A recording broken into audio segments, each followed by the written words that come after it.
Hey guys, welcome back. It's Catherine again.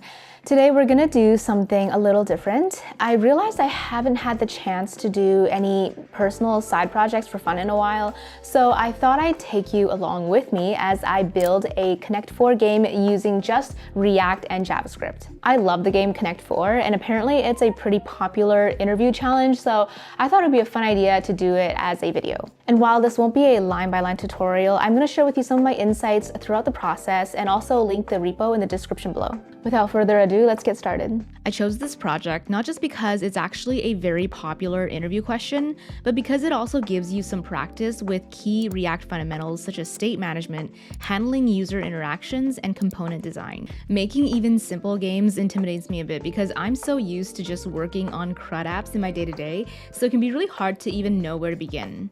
But after making a few really easy games, I realized it's not as complicated as I thought it would be. So even if you're fairly new to React, I think you'll be able to follow along. I don't always plan out my React components in this much detail, especially for smaller projects, but for this video, I thought I'd be a little bit more thorough. The root or parent component of this game will be called the game component, and that's gonna contain most of the logic, such as determining the winner, whose turn is next, and updating the state of the grid. The board component will be a 6x7 grid whose main functionality is just to display the current state of the board. I'll have a third component maybe at the bottom, which is going to display the current winner if there is one, and also a restart button to reset the game. Really, the only user interaction we need to handle is when a user clicks on a column to drop a disk, and that's when we update the board, the next player, and whether or not there's going to be a winner. I think the only tricky part of all of this is programmatically checking for a winner each time by looking for 4 of the same color in a row. Whenever I start something that seems initially complicated, it always gets so much easier once I break it down into smaller steps and its components. To keep this more accessible, I'm actually just going to use React and JavaScript rather than TypeScript. I really wish I was one of those people that preferred their coffee black. Sadly, my coffees tend to more resemble milkshakes than they do coffee.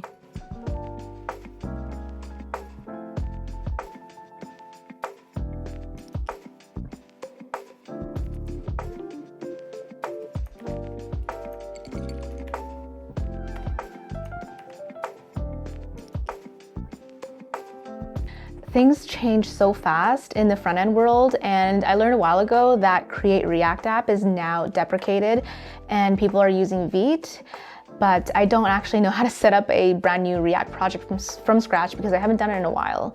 Thankfully, asking ChatGPT gave me some pretty easy instructions.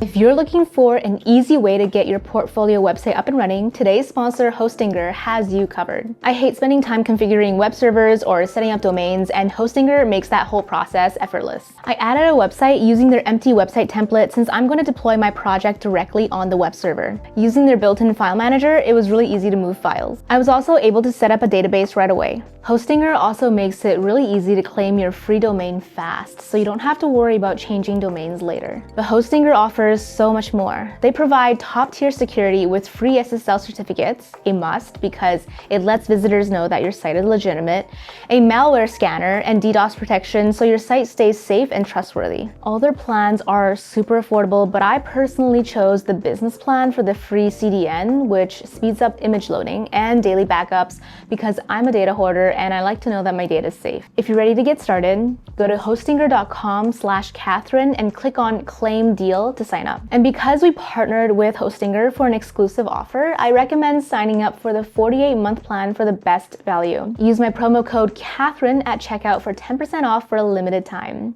Happy coding! I've been spending the last several months doing more back-end work, so at this point I'm feeling a little rusty, but we'll see how this goes. I try to rely on AI as little as possible for these side projects, but I think for little pieces of syntax, it's fine, like how to create a multi-dimensional array in JavaScript.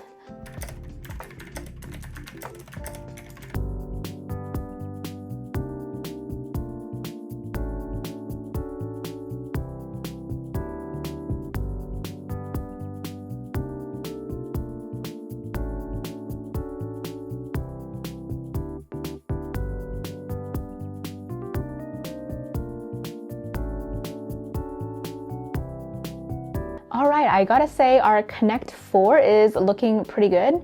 So we've got the basic styling done. The UI is looking kind of spiffy.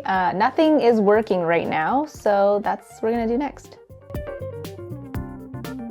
So now I've added a click handler to each of these little empty slots, and every time I click on one of these columns, it's going to use a simple for loop to look for the first available empty slot, and it's going to populate it with the current player, which I'm keeping track with state.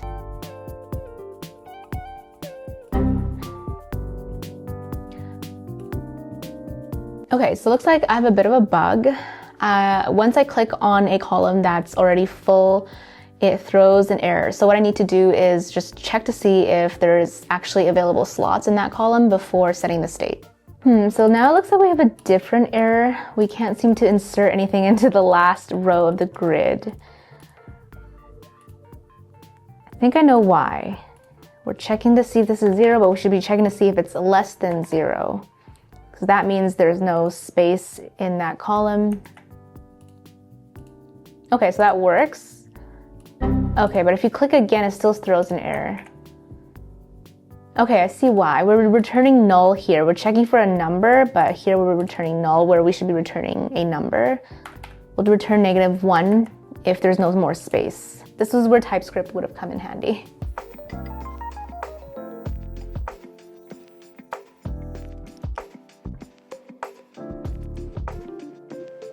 Now time for the trickiest part, checking to see if there's a winner each time someone drops a piece onto the board. Probably one of the most difficult parts of programming is trying to come up with the names for the variables. Currently, I'm trying to come up with a more efficient way to check for a winner. Right now, my function goes through 8 while loops, 1 for each direction, to check to see if any 2 opposite directions add up to 4. It's pretty repetitive, so I'm thinking there might be a better solution. I ended up asking ChatGPT for ideas, but their suggestions weren't much more efficient than mine. It was a little bit neater though, so I guess I'll take it. My goal often is to just get it working using a brute force algorithm before I refactor it and see if there's a way to make the code more efficient or readable. Obviously, there's a bit of a balance here because you also don't want to just start coding right away without thinking about it at all beforehand.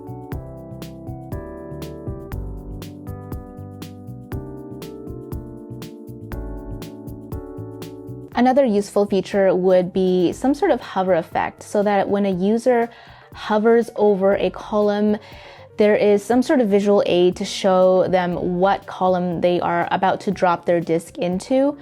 Right now there's no hover effect, so it doesn't feel as intuitive as it could be. After looking at a few examples online, one idea I came across was highlighting this entire column that a user is hovering over. And I thought about doing that, I started doing that, but then I realized that there is an even easier way. Given that I already had a function to find the first available slot, I'll just reuse that for my hover effect.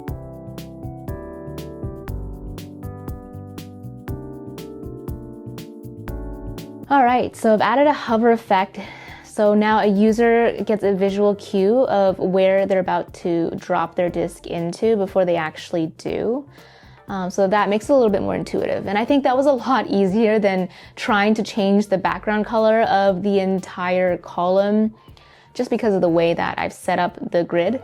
But yeah, if there's anything that I've learned over the last few years working as a developer is that if there is a simpler solution to achieve the same goal, always pick the more minimalistic solution.